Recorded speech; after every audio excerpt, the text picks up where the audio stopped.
మరి ఇప్పుడు మన యొక్క ప్రియతమ గురువు ఫాదర్ కిరణ్ గారు ఈ యొక్క దివ్య పూజాపలని మనందరి కోసం ప్రత్యేక విధముగా సిస్టర్ గారి కోసము ఈ యొక్క కృతజ్ఞత దివ్య పూజాపలని సమర్పిస్తారు.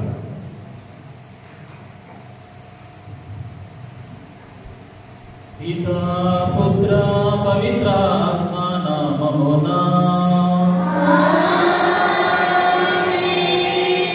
మన నాథుడైన యేసుక్రీస్తు కృప, సర్వేశ్వరుని ప్రేమ, పవిత్రాత్మ సహవాసము మీ అందరితో ఉండునుగాక.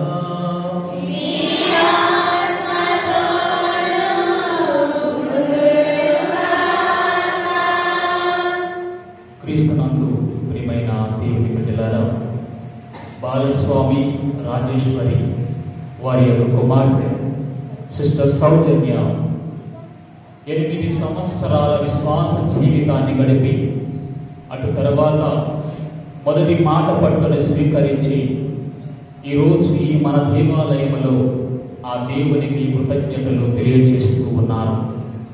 ప్రియ విశ్వాసులారా, 8 సంవత్సరాల సుదీర్ఘమైన ప్రయాణం, కష్టాలకు కలవరపడక, కన్నీటికి కరిగిపోక, అన్నింటినీ కూడా ఆ దేవునికి అప్పగించి ఈ రోజున ఆ బిడ్డ సంతోషముగా ఆ దేవుణ్ణి కనపరుస్తూ ఉంది, చూపిస్తూ ఉన్నది. హృదయ బిడ్డలారా, చాలా మంది భయపడుతూ ఉంటారు. మా బిడ్డలు మా దగ్గర ఉంటే చాలులే, మరి ఏమైపోయినా పర్వాలేదు, మరి బాగుపడకపోయినా పర్వాలేదు, మా కంటి ముందు కనిపిస్తే చాలులే అని బ్రతికేటటువంటి ఈ రోజుల్లో బాలస్వామి రాజేశ్వరి వారిద్దరూ కూడా దేవుని గురించి ఆలోచించి తమ బిడ్డను ఆ దేవుని సేవకై పంపించి ఉన్నారు.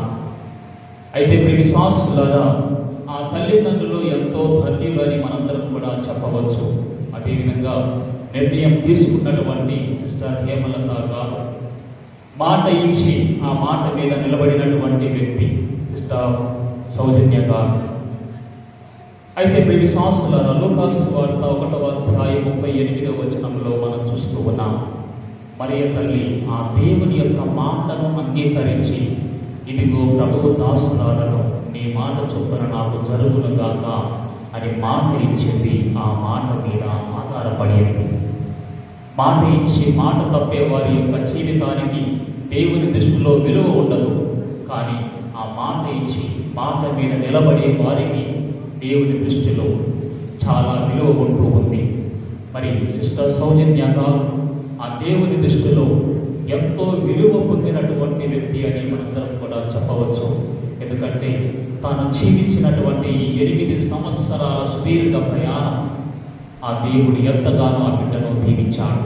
ఆ ప్రభువు చేసిన మేలులన్నింటినీ కూడా తలంచుకొని ఈరోజు సిస్టర్ గారు దేవునికి కృతజ్ఞతలు తెలియజేస్తూ ఉన్నారు.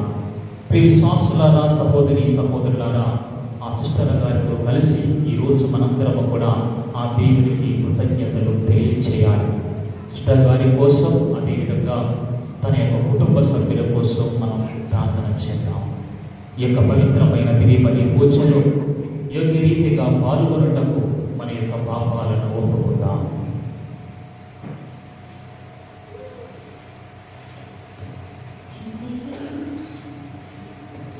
సర్వశక్తి గల సర్వేశ్వరుని చెంతను, సహోదరి సహోదరులారా, మీ చెంతను నా పాపములకు కొలుచున్నాను.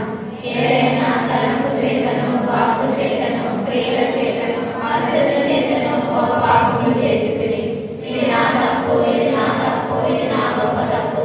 అందుచేత నీకే నా పరిశుద్ధ మరియ మాతను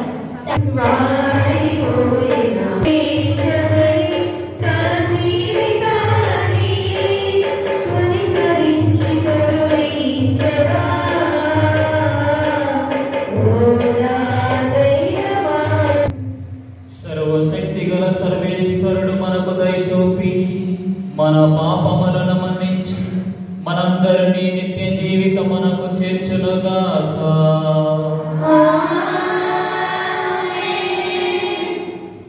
ప్రభువా దయచూపుము, క్రీస్తువా దయచూపుము, ప్రభువా దయచూపుము.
ప్రార్థించుదాము. ఓ సర్వేశ్వర, కష్టములలో ఉన్న నీ సేవకుల మొరలను నీవు దయతో ఆలకించవు.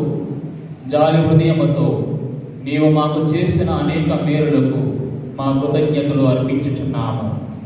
నీ వనానుగ్రహములను పరంపరముగా పొందిన మేము నిన్ను నిరంతరము ఆనందముతో సేవించినట్లు అనుగ్రహించము. నీతోనూ పవిత్రాత్మతోనూ కలిసి యుగ యుగములు జీవించుచు పాలించు. మా నాథుడైన క్రీస్తు ద్వారా ఈ మనవి చేయించున్నాము.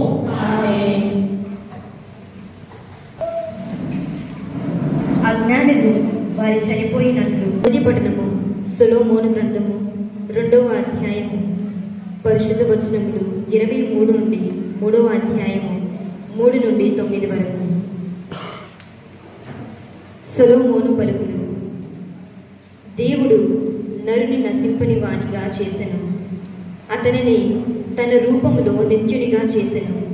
కానీ పిశాచము అసూయ వలన మృత్యువు లోకములోనికి ప్రవేశించెను. పిశాచ పక్షమును అలవరించిన వారు చావును చవిచూతురు. సజ్జనులను దేవుడు కాచి కాపాడును, వారే నాడు వ్యాధులకు గురికారు. అజ్ఞానులకు వారు చనిపోయినట్లే కనిపించిరి. తమ మరణానంతరము అపజయము పొందిన వారి వలె మన నుండి దూరమవుట వారికి నాశనము కొని తెచ్చును. కానీ వారు శాంతిని అనుభవించుచున్నారు. ఆ సత్పురుషులు శక్తిని అనుభవించిన వారి వలె చూపట్టన అమరత్వము పొందినమను నమ్మకము వారికి కలదు. వారి బాధ కొద్దిపాటిది, బహుమతి మాత్రం చాలా పెద్దది. ప్రభువు వారిని పరీక్షించి చూచి వారు తమ సన్నిధిలో నడుచుటకు యోగ్యుని తలంచెను. బంగారమును పుట్టము వేసినట్లుగా దేవుడు వారిని పరీక్షించెను. దహన బలిని అంగీకరించినట్లుగా వారి ప్రాణములను అంగీకరించెను. ప్రభువు పుణ్యపురుషులకు బహుమానమును ఇయ్యవచ్చినప్పుడు వారు ఎండి గడ్డిని కాల్చు రవ్వల వలె మండుచుందురు. వారు నానా జాతులకు తీర్పు విధించి వారిని పరిపాలింతురు. ప్రభువే నిరంతరము వారిని పాలకుడగు. ప్రభువును నమ్మిన వారికి ఆయన సత్యము తెలియను. ఆయన భక్తులు ఆయన ప్రేమను చూడగోరుదురు. ఆయన తానెన్నుకున్న వారికి కరుణ వరప్రసాదము దయచేయును. ఇది ప్రభువు వాక్కు. సర్వేశ్వరునికి వందనము. Hallelujah.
ప్రభువు మీతో ఉండునుగాక.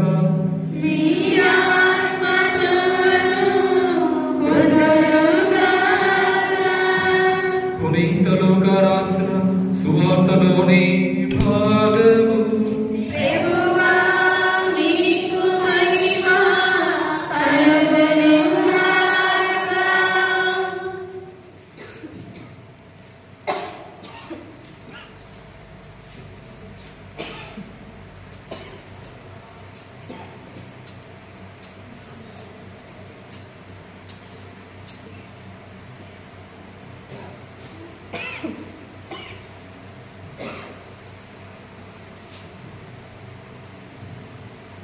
లూకా సువార్త 1వ అధ్యాయము వచనములు 46 నుంచి 56 వరకు. లూకా సువార్త అధ్యాయం 1 వచనములు 46 నుంచి 56 వరకు. అప్పుడు మరియమ్మ ఇట్లు పలికెను, నా హృదయము ప్రభువును స్తుతించుచున్నది, నా రక్షకుడగు దేవుని యందు నా ఆత్మ ఆనందించుచున్నది. ఏలయన ఆయన తన దాసురాలి దీనావస్థను కటాక్షించెను. ఇక నుండి తరతరముల వారు నన్ను ధన్యురాలని పిలిచెదరు. ఏలయన సర్వశక్తిమంతుడు నా ఎడల గొప్ప కార్యములు చేసెను. ఆయన నామము పవిత్రమైనది. ప్రభువు పట్ల భయభక్తులు గల వారి మీద ఆయన కనికరము తరతరముల వరకు ఉండును. ఆయన తన బాహుబలమును చూపి అహంకారుల దురాలోచనను విచ్ఛిన్నము గావించెను. అధిపతులను ఆసనం నుండి పడద్రోసి దీనులను లేవనెత్తెను. ఆకలి ఉన్న వారిని సంతృప్తిపరచి ధనవంతులను వట్టి చేతులతో పంపివేశాను.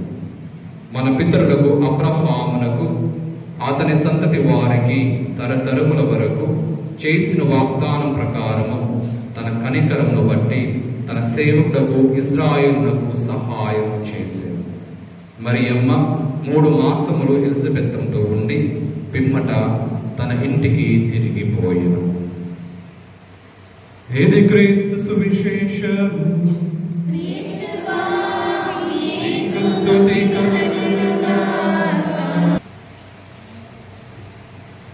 Praise the Lord. Praise the Lord. Praise the Lord. Hallelujah. Hallelujah. Hallelujah. యేసువా వందనం. యేసువా స్తోత్రం. తండ్రి దేవా వందనం. తండ్రి దేవా స్తోత్రం. ఆత్మదేవా వందనం. ఆత్మదేవా స్తోత్రం. ఏకదేవా వందనం. ఏకదేవా స్తోత్రం. హల్లెలూయా. హల్లెలూయా. హల్లెలూయా. ప్రియమైనటువంటి సహోదరి సహోదరులారా,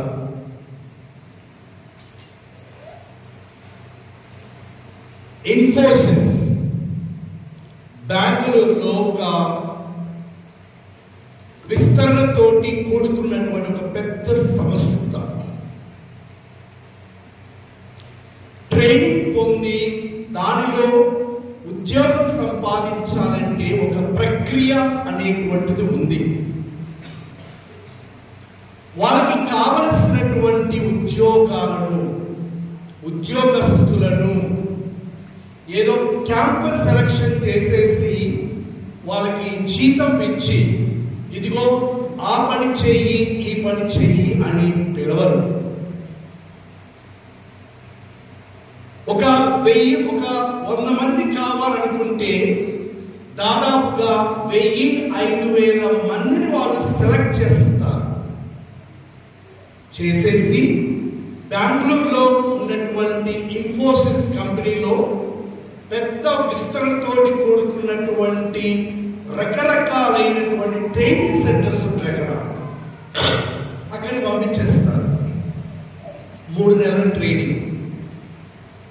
ఆ 3 నెలలు డబ్బులు ఇస్తారు. చెప్పరు. రకరకాలైనటువంటి ఆ ప్రదేశాల్లో వాళ్ళు ట్రైనింగ్స్ అరేంజ్ చేస్తారు. నీవు వెళ్ళి ఇది నేర్చుకో అని అనరు. ప్రతిరోజు నువ్వు ఆ క్యాంపస్కి రావాలి. ఉదయాన్నే 9 గంటలకు రావాలి, సాయంకాలం 5 గంటల వరకు ఆ క్యాంపస్లోనే నువ్వు ఉండాలి. నీ ఇష్టం, నువ్వేం చేస్తావో నాకు తెలియదు. కొంతమంది ఆ కోర్స్ బాగుంది, ఈ కోర్స్ బాగుంది, నా భవిష్యత్తుకి ఇది ఉపయోగపడుతూ ఉంది అని అక్కడ సెమినార్లు, ట్రైనింగ్స్ అరేంజ్ చేస్తూనే ఉంటారు. వీళ్ళు పోయి స్వతహాగా వాళ్ళు పార్టిసిపేట్ చేసి నేర్చుకుంటూ ఉంటారు. చాలా మంది మాకు డబ్బులు వస్తున్నాయి, మేము ఎందుకంటే పనిచేసేది, క్యాంపస్ సెలక్షన్ దొరికింది కదా అని తిరుగుతూ ఉంటారు. కానీ అందరూ కూడా కెమెరా ఉన్నది కదా, దాని కను చూపుల్లోనే ఉంటారు. నీ ప్రతి ఒక్క కదలికలు వాళ్ళు రాసి పెట్టుకుంటూ ఉంటారు. ఏ టైం నుంచి ఏం చేశావు, ఆకతాయితనంగా ఉన్నావా, ఆటలాడావా, ఫ్రెండ్స్ తోటి తందనాలు ఆడుకున్నావా, లేకపోతే నీ ఇష్టం వచ్చినట్టు తిరిగావా, లేకపోతే ఏ ట్రైనింగ్ ఎంతసేపు ఎంత నేర్చుకున్నావు. 3 నెలల తర్వాత నీకు ఒక లెటర్ వస్తుంది, you are fit or unfit. ఉద్యోగానికి ఇదిగో నువ్వు సెలెక్ట్ అయ్యావు, లేకపోతే అవుట్, అంతే. ఏమనదు. 3 నెలల జీతం నీకు దొరుకుతుంది, మానేస్తారు. కానీ ఒక 1000 మందిలో 10-15 మంది మాత్రమే అర్హతను పొందుతారు. ఎవరు వాళ్ళు? ఆ 3 నెలలు సీరియస్ గా వాళ్ళ లైఫ్ ఏంటి అని తెలుసుకొని అక్కడ ఉన్నటువంటి చాలా వరకు ట్రైనింగ్ సెంటర్లోకి వెళ్ళి స్వతగా ఎవరి ఇంట్రెస్ట్ చూపించి ఎవరు నేర్చుకుంటారో, ఎంత నేర్చుకుంటారో అనేటువంటిది టెస్ట్ చేసిన తర్వాత అప్పుడు సెలెక్ట్ అవుతాం. కాబట్టి ఇక్కడ ఎవరో యజమానిని సెలెక్ట్ చేయడం లేదు. ఎవరు సెలెక్ట్ చేస్తున్నారు? నీ ప్రవర్తన, నీ జీవితం, నీ సీరియస్నెస్, నీ అంకితమైనటువంటి భావమే ఫోర్స్ చేసేసి ఆ యజమానిని సెలెక్ట్ చేసుకునే విధంగా చేసుకోవడం అనేటువంటిది జరుగుతుంది. అందుకే క్యాంపస్ సెలక్షన్ రాగానే కాలర్ ఎగరేసుకోవాలి. ఈ మధ్య కాలంలో చాలా వరకు పెద్ద పెద్ద కంపెనీల నుంచి 10,000, 20,000, 30,000 మంది ఓవర్ నైట్ ఈమెయిల్ పంపించేసి రేపు పొద్దు నుంచి నువ్వు రాకూడదు అని అనడానికి గల కారణం ఏంటి? వాళ్ళకి ఎక్కువే కాదు, వాళ్ళకి ఇంకా కావాలి, కానీ యువర్ అన్ఫిట్. అంటే పెరుగుతూ ఉన్న కొలది, అభివృద్ధి చెందుతూ ఉన్న కొలది, సాంకేతికమైనటువంటి జ్ఞానంలో ఇంకా వస్తూ ఉన్న కొలది నిన్ను నువ్వు అభివృద్ధి పరుచుకోలేదు. కాబట్టి పెరుగుతూ ఉన్నటువంటి సాంకేతికతతో నేను ముందుకు వెళ్ళకపోతే నువ్వు ఫిట్ కాదు అని తీసేస్తూ ఉన్నాను. కొత్త వారిని తీసుకుంటూ ఉన్నాను. కాబట్టి నేను ఎందుకు ఈ సంభావన తీసుకుని వచ్చాను అంటే దేవుడికి కూడా ఒక ప్రణాళిక ఉంటుంది, ఒక ప్రక్రియ అనేటువంటిది ఉంటుంది, ఒక సెలక్షన్ ప్రాసెస్ అనేటువంటిది ఉంటుంది. అందుకోసమనే పిలువబడినటువంటి వాళ్ళు ఎంతో మంది, ఎన్నుకోబడినటువంటి వాళ్ళు కొద్ది మంది మాత్రమే. మా అందరికీ తెలుసు, మేము సెమినార్లో జాయిన్ అయినప్పుడు 10వ తరగతిలో, లేకపోతే ఇంటర్మీడియట్ అయిపోయిన తర్వాత దాదాపుగా 40-50 మంది మేము జాయిన్ అయినటువంటి వాళ్ళం. కానీ గురువులైనటువంటి వాళ్ళం 3-4 తప్పించి ఎక్కువ రాలేదు. కారణం దానికి ఒక ప్రక్రియ అనేటువంటిది ఉంటూ ఉంది, దేవుని యొక్క ప్రణాళిక అనేటువంటిది ఉంటుంది. కాబట్టి ఈరోజు సౌజన్య ఇంతవరకు వచ్చిందంటే నేను చెప్పాను కదా, ఇన్ఫోసిస్ ఆ రియాలిటీ ఆ జరిగేటువంటి ప్రక్రియ, ఆ ప్రక్రియలో పాస్ అయింది. డిస్టింక్షన్ కాదు. ఇంకా డిస్టింక్షన్ పొందడానికి, ముందుకు వెళ్ళడానికి తన జీవన ప్రయాణంలో ఎదుగుదలతో సహా, వయస్సుతో సహా, జ్ఞానంతో సహా దేవుని యొక్క మన్నికను కూడా, మన్నలను కూడా పొందుతూ వెళుతూ ఉండాలి.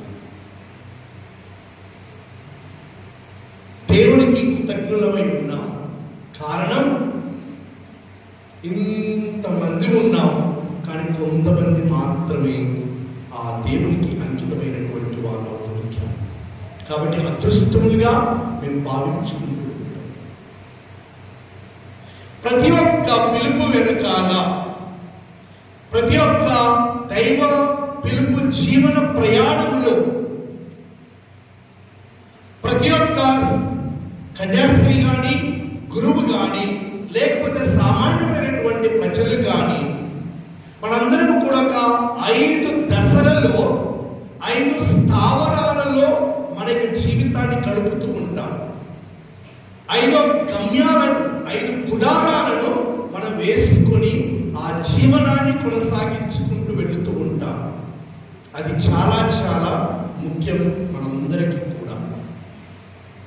కాబట్టి దైవ పిలుపును అందుకొని దానికి అనుగుణమైనటువంటి సమాధానాన్ని ఇచ్చినటువంటి సౌజన్య కన్యాస్త్రీ జీవితంలో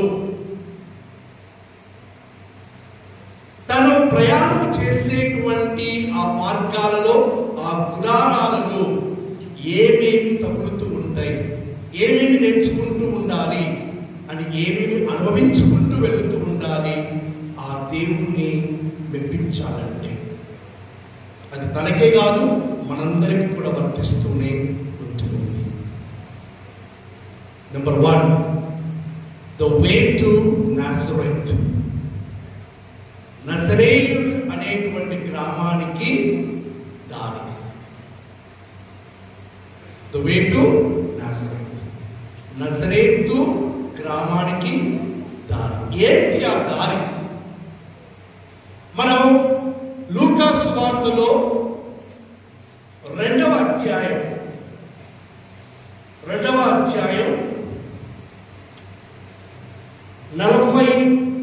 41 నుంచి మనం చూసినట్లయితే,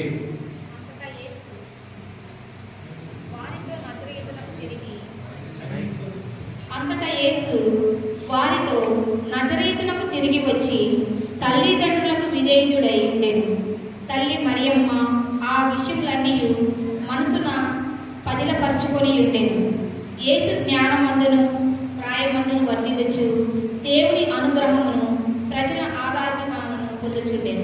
చివరిగా యేసు జ్ఞానమందును ప్రాయమందును వర్ధిల్లుచు దేవుని అనుగ్రహమును ప్రజల ఆదరాభిమానములను పొందుచు ఉండెను. కారణం ఎవరు దానికి? ఎక్కడ జరగాలంతా ప్రక్రియ అంతా? ఎక్కడ జరిగిందంతా? క్రీస్తు ప్రభువు ఆ విధంగా మన్నలను పొందాలి అంటే ఒక క్యారెక్టర్ అనేటువంటిది ఉండాలి కదా, ఒక వ్యక్తిత్వం అనేటువంటిది ఉండాలి కదా. అది ఎక్కడ నిర్మించబడింది? ఎక్కడ నిర్మించబడింది అది? అప్పుడు యేసు ప్రభువుకి 12 సంవత్సరాలే, పెరుగుతూ ఉన్నారు. ఎక్కడ పెరిగారు? ఎవరి ఆదరాభిమానంలో పెరిగారు? ఎవరి సంరక్షణలో పెరిగారు? తన యొక్క తల్లిదండ్రుల యొక్క సమక్షం. ఎక్కడ వాళ్ళ ఊరు? నజరేతు. అదే గ్రామం. ఇక్కడ మొట్టమొదటి ఆ స్థావరం ఇల్లు, మన గ్రామం, మన తల్లిదండ్రులు,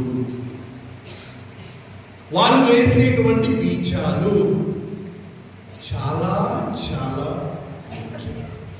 అచ్చుకు తగ్గ పొంత, అచ్చుకు తగ్గ పొంత. తల్లిదండ్రుల యొక్క వ్యక్తిత్వం అనేటువంటిది, ఆ క్యారెక్టర్ అనేటువంటిది స్వీకరించేటువంటి వాళ్ళు ఎవరు? వారి యొక్క పిల్లలు. చూసి పెరుగుతూ ఉంటారు, విని పెరుగుతూ ఉంటారు. వినే దానికన్నా చూసి పెరుగుతూ ఉంటారు. అది చాలా ముఖ్యం. తల్లిదండ్రులుగా గుర్తుంచుకోండి.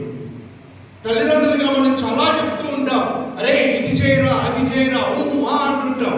వారు తలూపుతూ ఉంటుంటారు, కానీ వింటారు, చెయ్యరు. చూస్తారు, ఫాలో అవుతారు, అనుకరిస్తారు. మేము చెప్పామండి మేము చెప్పామండి మేము చెప్పామని అంటారు. మీరెన్ని మొత్తుకున్నా అంతే. కానీ ఎప్పుడు నేర్చుకుంటారు వాళ్ళు?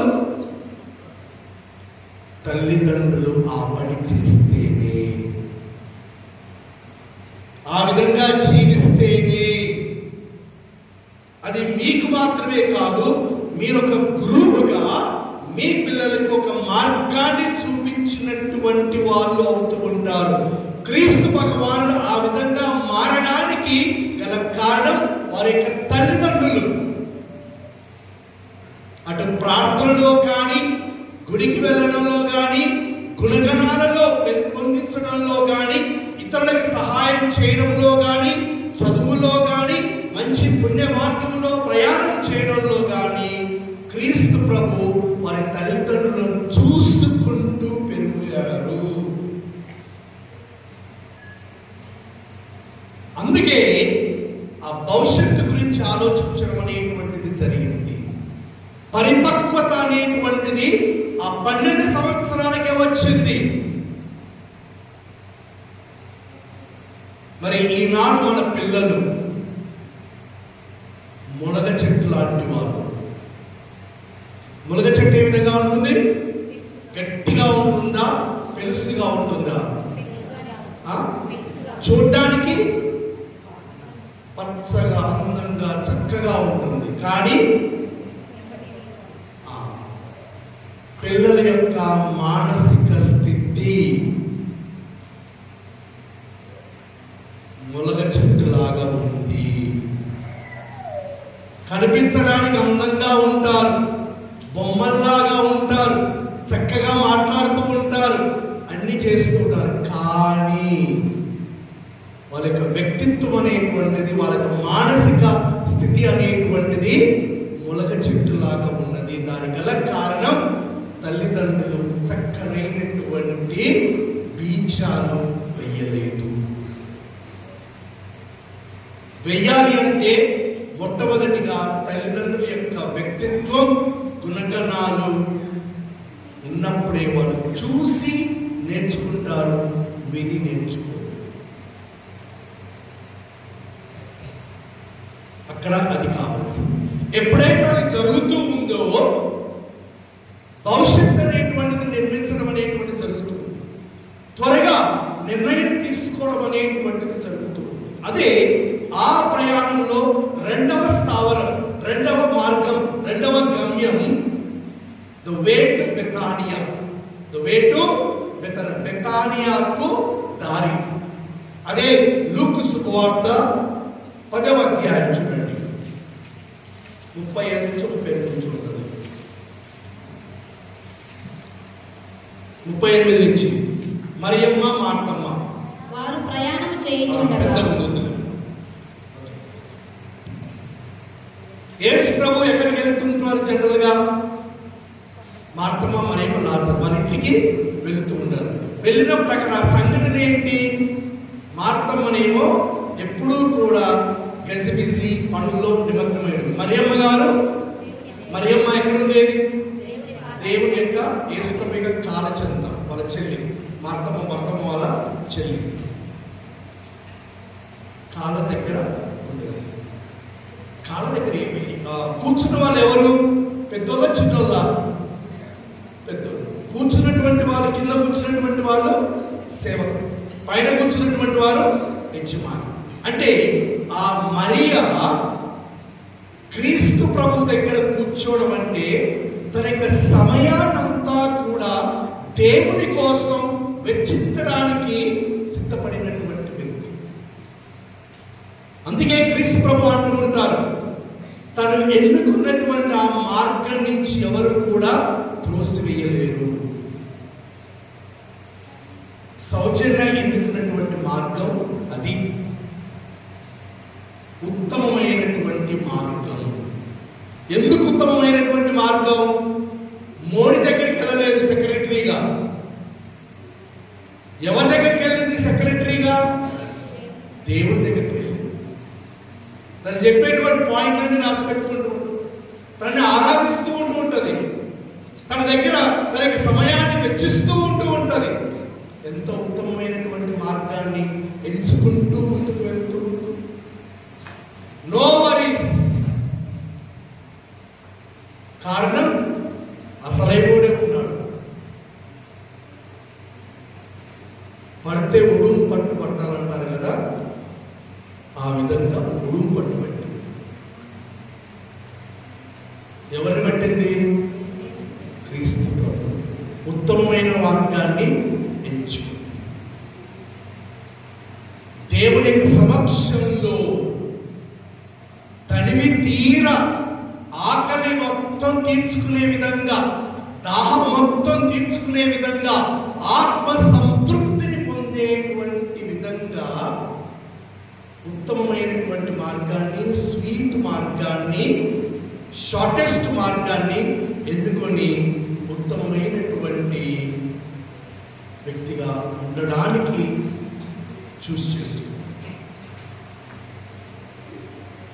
ఆ రెండవ మార్గం చాలా మంచిది. మనందరం కూడా గుడికి వస్తూ ఉంటూ ఉంటాం. ఎందుకు? మన యొక్క బాధలన్నిటిని కూడా దేవుడికి చెప్పుకోవాలని, దేవుడి యొక్క దీవెనను స్వీకరించాలని, అన్ని రకాలైనటువంటి రావాలనేటువంటి భావనతోటి మనం వస్తున్నాం. ఎందుకంటే మన యొక్క గజిబిజి యొక్క జీవితంలో సతమతం అవుతూ ఉంటూ ఉంటాం. ఏదో సేద తీర్చుకోవడానికి దేవుడి దగ్గరికి వస్తూ ఉంటాం. తనకి సహాయాన్ని కోరుకోవడానికి దేవుడి దగ్గరికి వస్తూ ఉంటూ ఉంటాం. కానీ అంతకన్నా ప్రతినిత్యం కూడా దేవునిలోనే తనకి జీవితాన్ని నిమగ్నమైపోయేటువంటి జీవితాన్ని ఎన్నుకున్నటువంటిది సౌజన్య. కాబట్టి మనందరం కూడా అప్రిషియేట్ చేయాలి. ఆ మార్గంలో, ఉత్తమమైనటువంటి మార్గంలో వెళ్ళడానికి మన పిల్లలు కూడా తయారు చేయాలి. ఈ మధ్య కాలంలో చాలా మంది కూడా ఫాదర్లకి, సిస్టర్లకి వెళ్ళాలంటే ఒకరే కూతురండి, ఒకరే కొడుకురండి, అయితే ఏంటో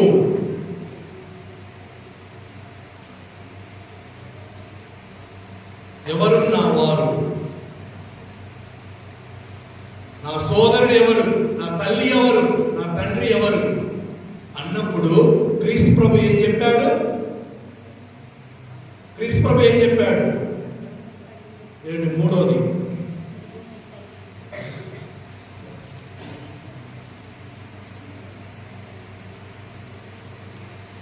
నా మాటలు ఆలకించి నాకు అనుగుణంగా పనిచేసేటువంటి వాళ్ళు. మార్కు సువార్త 3వ అధ్యాయం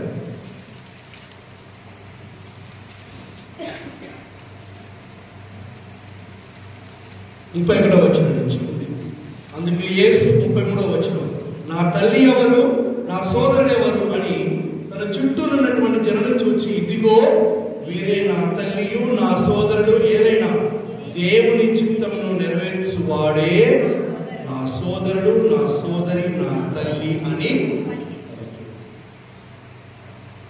మీరెవరు పిలుచుకుంటారు? బంధువులు మాత్రమే పిలుచుకుంటారు. కానీ మేమెవరు పిలుచుకుంటూ ఉంటాం? విశ్వంలో ఉన్నటువంటి అందరినీ కూడా మా వాళ్ళని మేము స్వీకరిస్తాం. ఎందుకు? వారి కోసమే మేము దేవునికి అంకితమయ్యాము.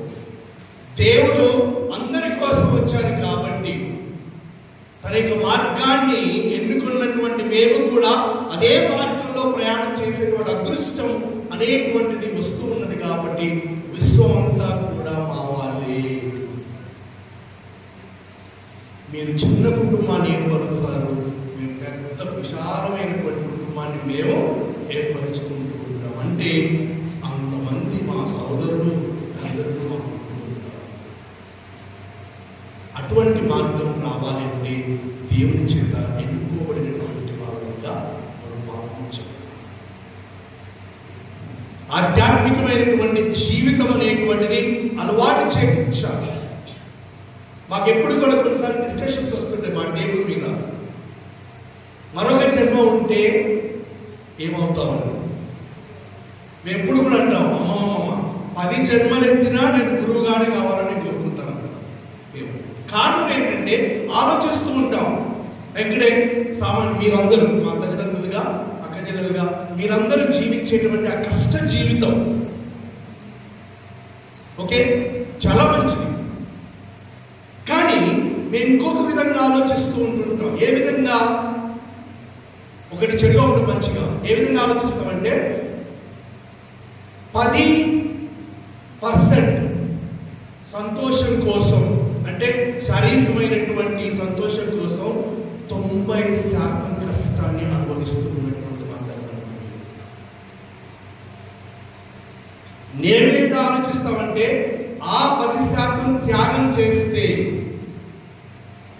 90% సంతోషంతో దేవుడి కోసం జీవించేటువంటి వాళ్ళు.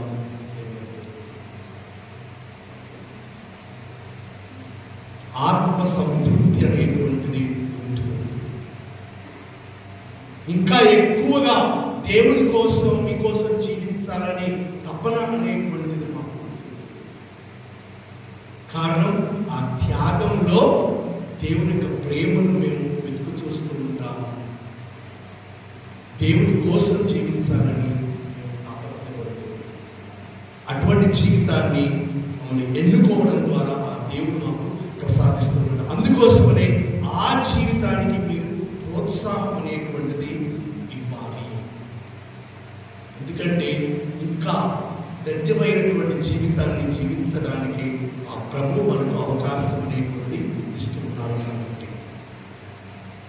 ఇక 3వ మార్గం the way to Jericho. Way to Jericho. యెరూషలేము నుండి జెరికోకు వెళ్తున్నట్టు గుడ్ సమారిటన్ ఉన్నాడు కదా, ఆ గుడ్ సమారిటన్ కథ లూకా సువార్త 10వ అధ్యాయంలో మనం చూడొచ్చు. అది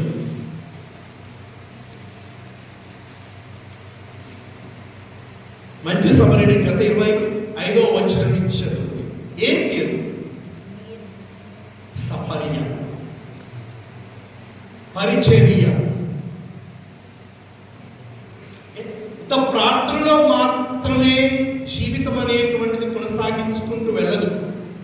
ఆ ప్రార్థన అనేటువంటిది కార్యరూపం దాల్చుకుంటూ చేసేటువంటి ప్రతి ఒక్క పనిలో కూడా దేవుని యొక్క వ్యక్తిత్వాన్ని చూసేటువంటి అవకాశం అనేటువంటిది దైవ పిలుపుని పొందినటువంటి కన్యాస్త్రీలకు, గురువులకు ఆ దేవుడు మాకు ప్రసాదిస్తున్నారు.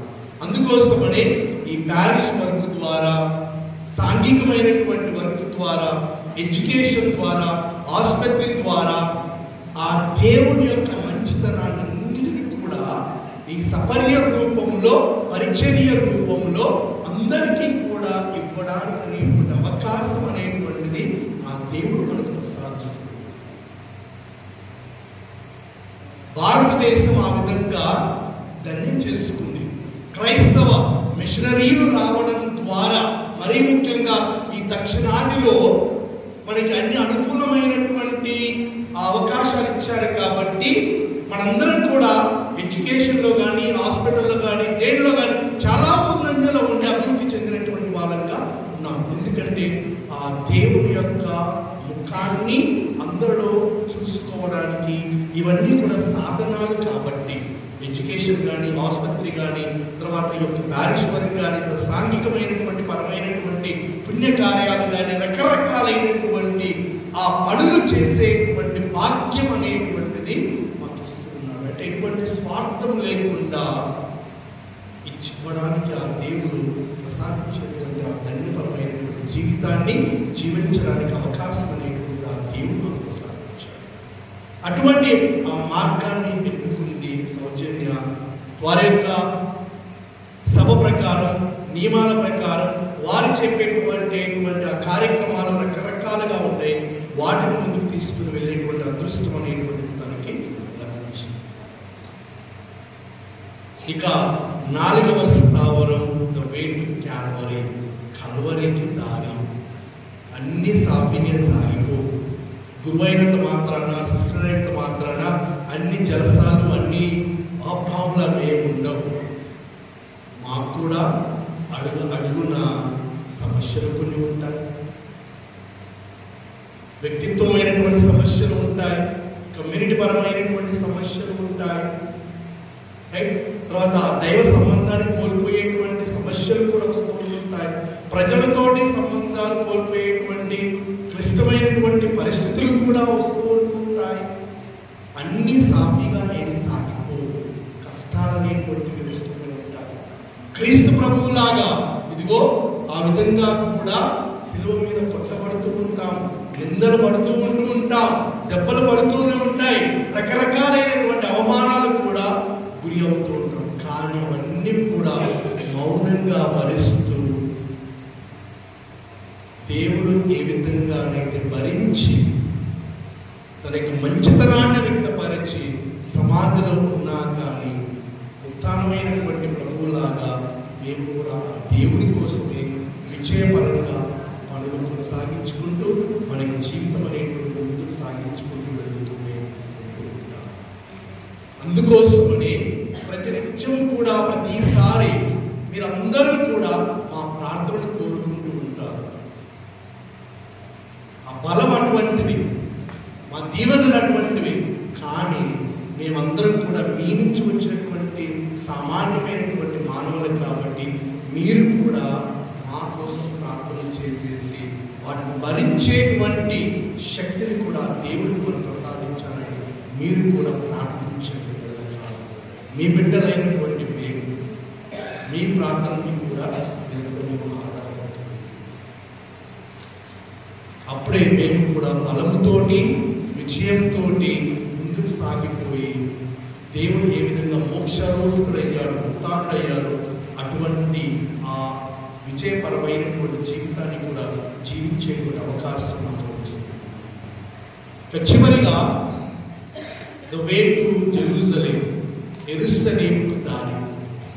యెరూషలేము అంటేనే ఒక మోక్షం, యెరూషలేము అంటేనే ఒక నిత్యం, యెరూషలేము అంటేనే దేవుడు ఉన్నటువంటి స్థలం.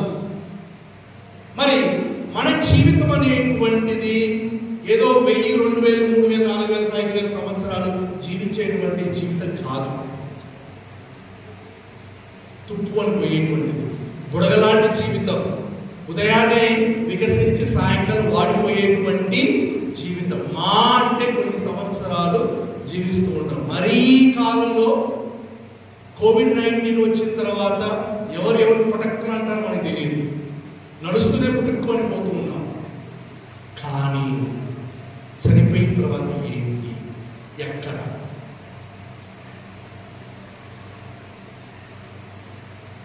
దాన్ని మనం జీవించేటువంటి జీవితం ఆ గమ్యం కోసం, ఆ దేవుడి కోసం, ఆ యెరూషలేము కోసం.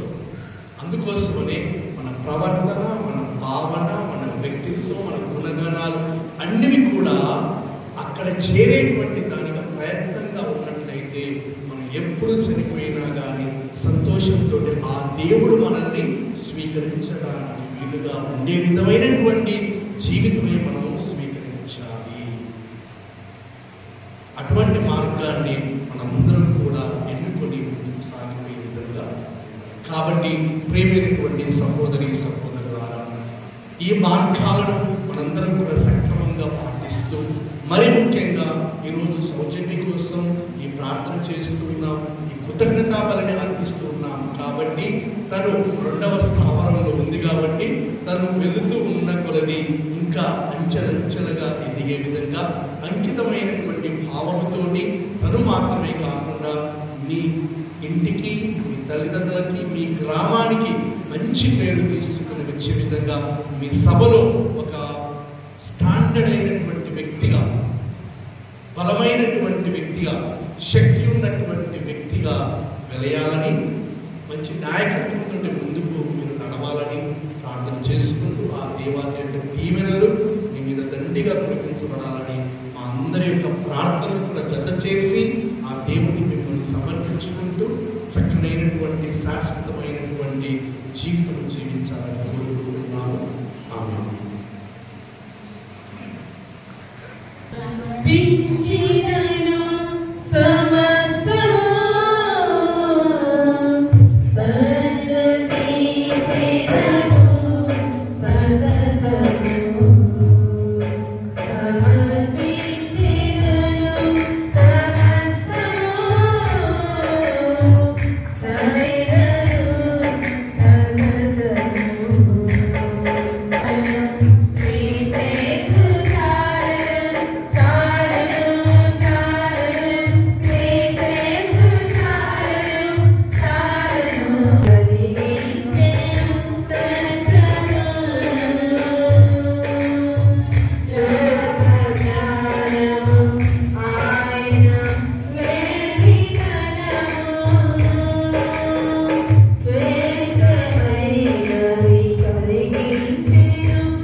ప్రభువు మీతో ఉండునుగాక.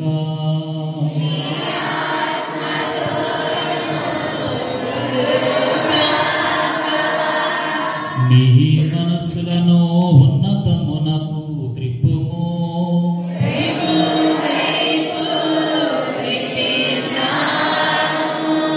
మన దేవుడైన ప్రభువునకు కృతజ్ఞత తెలుపుదము.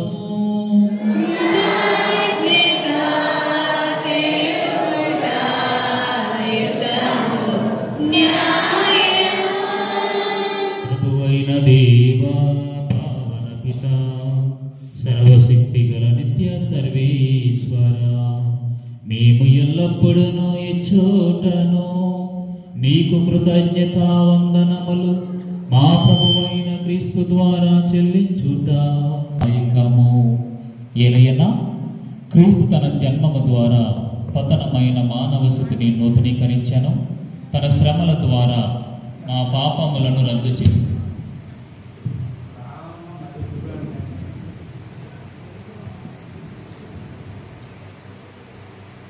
అతడు మరణము నుండి ఉత్థానుడై శాశ్వత జీవితమునకు మార్గము తెరిచెను. తండ్రి, అతడు నీ వద్దకు మోక్షారోహము చేసి మూసి ఉన్న మోక్షపు ద్వారములను తెరిచెను. కావున దూతల పునీతుల బృందముతో నేకమై నిరతమేమో నీ స్తుతి గీతము పాడుట ఎట్లనగా,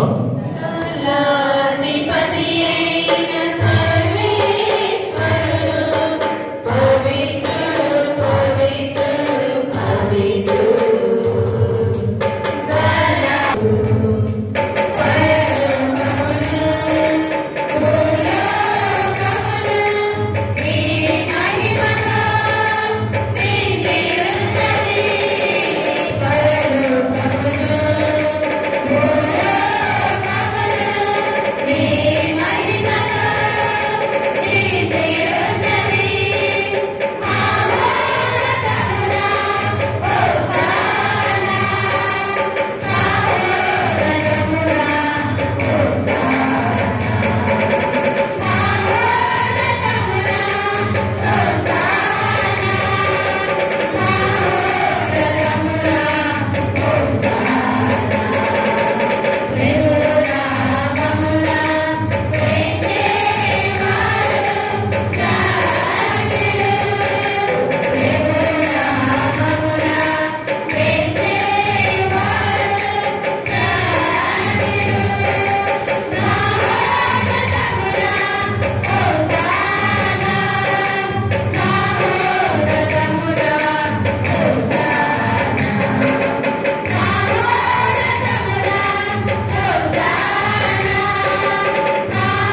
లోకమంతయు మిమ్ము స్తుతించుట యుక్తము. ఏలయనా నీ కుమారుడును మా ప్రభువైన యేసుక్రీస్తు ద్వారా పవిత్రాత్మ ప్రభావము వలన సమస్తమునకు జీవమున పోసి పవిత్రపరచుచున్నావు. ప్రపంచమాద్యాంతము సూర్యోదయము నుండి సూర్యాస్తమయము వరకు నీ నామమునకు నిర్మలమైన బలిని అర్పించుటకై ప్రజలను నిరతము పిలుచుచున్నావు. కావున ఓ ప్రభువా, ఈ కానుకలను నీ సముఖమునకు తెచ్చియున్నాము. పవిత్రాత్మ ద్వారా వీరిని పవిత్రపరచ ప్రతిమాని కొరచున్నాము. ఈ విధమున ఇవి మా ప్రభువును నీ కుమారుడునైనా యేసుక్రీస్తు శరీర రక్తములు అగును గాక. అతని ఆజ్ఞ వారు అప్పగింపబడిన రాత్రి అప్పము నందుకుని నీకు కృతజ్ఞతా వందనములు చెప్పి స్తుతించి త్రుంచి శిష్యులకిచ్చుచు ఇట్లనిరి, మీరందరూ దీనిని తీసుకొని భుజింపుము. ఏలయనా ఇది మీ కొరకు అప్పగింపబడనున్న నా శరీరము. ఇది మీ కొరకు అప్పగింపబడనున్న నా శరీరము.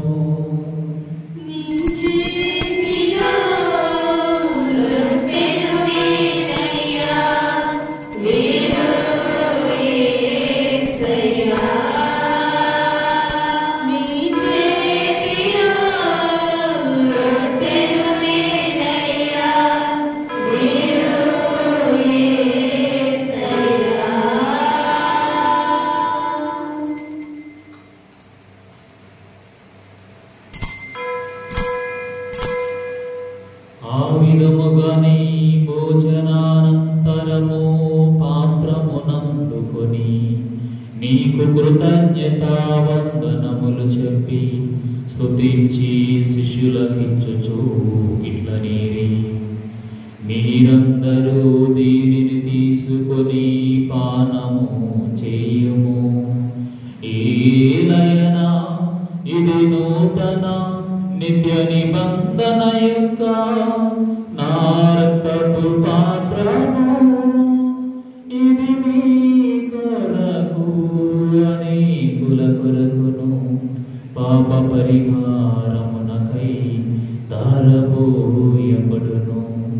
దీనిని నా జ్ఞాపకార్థము చేయుము.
మోక్షారోహణమును స్మరించుచు అతడు మరలా వేంచేయునని ఎదురు చూచు మేము ఈ పవిత్ర జీవన బలిని కృతజ్ఞతతో నీకు అర్పించుచున్నాము. నీ పవిత్ర శ్రీ సభ యొక్క కానుకను ప్రీతితో వీక్షింప ప్రతిమాలుచున్నాము. తన మరణము ద్వారా మమ్మ నీతో సఖ్యపరిచిన నీ కుమారుని బలిని స్వీకరింపము. మేము అతని శరీర రత్నములతో పోషింపబడి పవిత్ర ఆత్మతో నింపబడి అతని యందు ఏక శరీరము ఏక మనస్సు కలిగి ఉండినట్టులా దయచూపము.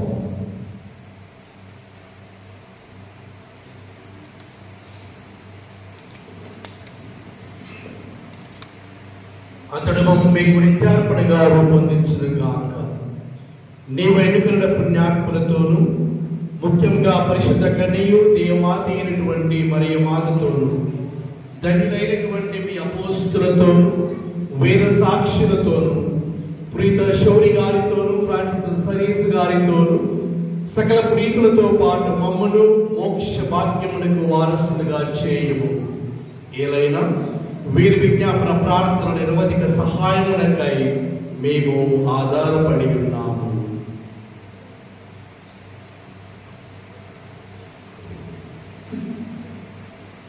ఓ ప్రభువా, మమ్ముడితో సిక్కపరచు ఈ బలి లోకమంతటికి శాంతిని శ్రేయస్సును ప్రసాదించినట్లు ప్రతిమాలుకొనుచున్నాము.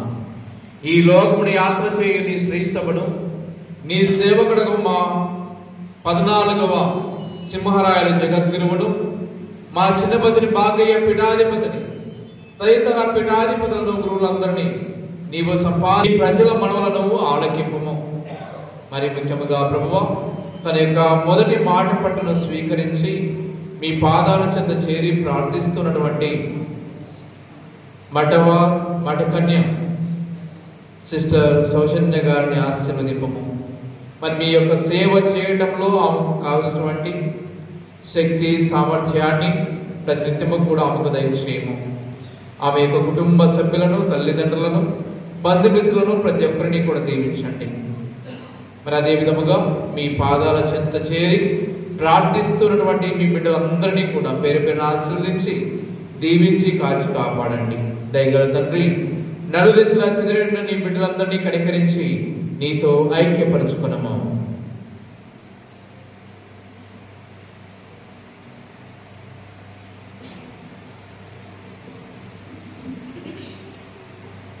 చనిపోయిన మా సహోదరి సహోదరులను నీ ప్రేమ ఎందు ఈ లోకంలో వీడిన వారందరినీ దయతో నీ రాజ్యంలో చేర్చుకును.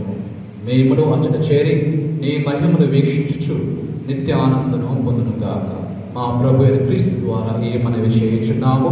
అతని ద్వారా నీవు సకల మేలులను లోకమునకు దయచేయుచున్నావు.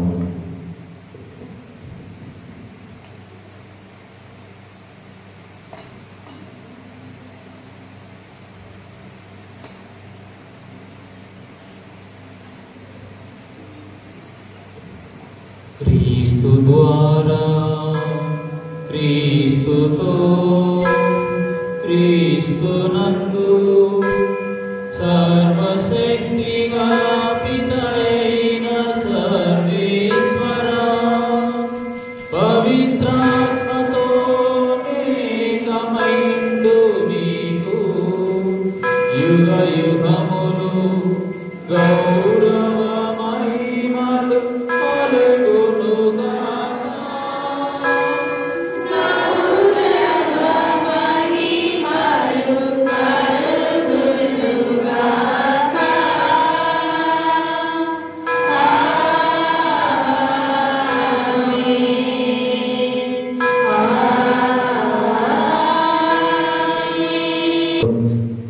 సిస్టర్ సౌజన్య గారిని జ్ఞాపకపరుచుకుందాం.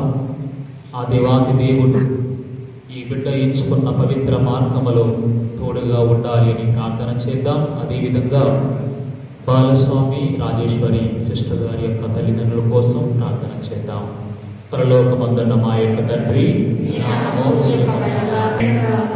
నానాటికి కావలసిన మా యొక్క మామూలు కలుగురేపు మా యొక్క అపరాధాలను మన్నించినట్లు మా అపరాధాలను మన్నించండి. మమ్మల్ని రక్షించండి. ఆమేన్. ప్రభువా, అన్ని కీడుల నుండి మమ్మల్ని ప్రసాదింపము.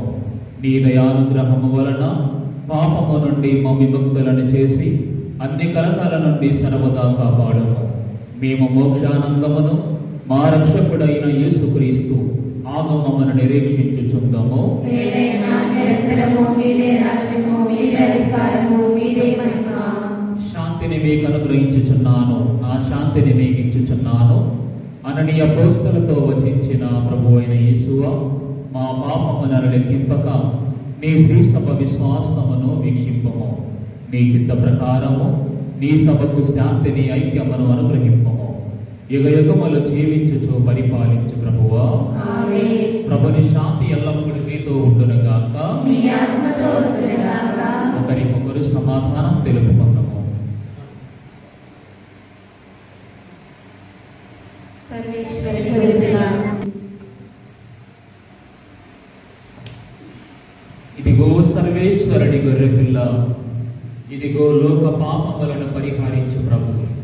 ఈ గొర్రె పిల్ల ఎందుకు పిలువబడిన వారు ధన్యులు. ప్రభువా, మీరు నా యందు ప్రవేశించక నేను పాత్రనగా, ఆయనను మీరు ఒక మాట పలికిన పాపం చేరాదరం చేసినందున మహా మనస్తాపడుతున్నాను స్వామి, మహా దుఃఖపడుతున్నాను స్వామి, మహా మనస్తాపడుతున్నాను స్వామి. ఇక మీద ఒకనాటి వీళ్ళని పాపం చేయని నిన్ను మనసుతో గడి ప్రతిజ్ఞ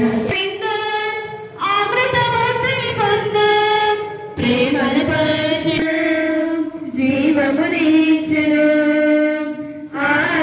ఆనందమయమైన ఈ విందులో తానందమునండి ప్రజలారా. దైవము ఎత్తించెను, పరిపూర్ణ రీతిగా దీవించుచు అత్యంత ప్రేమతో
జీవించవలనని నిశ్చయించితివి. కరుణతో నీ ప్రజల శక్తిని పునరుద్ధరించమని అర్థించుచున్నాము. నీ ఆదరణతో ఎట్టి ఆటంకము లేకుండా మేము ఆశించు నిత్య మహిమ వైపు పయనింప కరుణించుము. మా ప్రభు అయిన క్రీస్తు ద్వారా ఈ మనవి చేయించున్నాము. ప్రభు మీతో ఉండునుగాక. శిరములు వచ్చి దేవుని యొక్క ఆశీస్సుల కోసం ప్రార్థన చేసుకుందాం. సకల ఊరటలకు నిలయమైన సర్వేశ్వరుడు మిమ్ము మెండుగా ఆశీర్వదించి మీ జీవిత కాలమును తన శాంతితో నింపునుగాక. ప్రభువు మిమ్ము అన్ని చింతల నుండి విమోచించి స్వచ్ఛమైన దైవ ప్రేమతో మీ హృదయములను బలపరచునుగాక. ఉన్నతమైన దైవ వరములకు విశ్వాసము, నమ్మిక, ప్రేమను ప్రభువు మీకు అమితముగా దయచేసి మీ ఇహలోక కృషిని ఫలింపచేసి మీరు సంతోషముతో నిత్య జీవితములో ప్రవేశించినట్లు కృపచూపునుగాక. సర్వశక్తి గల సర్వేశ్వరుని ఆశీర్వాదము మీ పైకి దిగి వచ్చి సర్వదా మీతో ఉండునుగాక. పుత్ర పవిత్రాత్మ మిమ్మందరిని ఆశీర్వదించి కాచి కాపాడునుగాక. పూజ సమాప్తమైనది. వెలుగు క్రీస్తుని ప్రేమలో జీవించండి.